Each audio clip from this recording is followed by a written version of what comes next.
వినగానే చేతి కందేన చంద్రవాదన కుంచె నువ్వే తాకగానే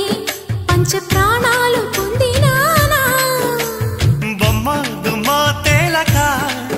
మారిపోయా నేనే బొమ్మగా ఏదో చిత్రం చేయగా చేరువయ్యా నేనే చెలిగా రెప్ప మూసినా తప్పుకోనని కంటి పాప ఇంటిలోన ఏరి కోరి చేరుకున్న దీపమా అల్ల నేరేడు కళ్ళతానా ప్రేమ వల్ల పట్టాని పిల్లదానా హలో వర్ణాల పూలవాన నిన్ను జల్లో చెట్టి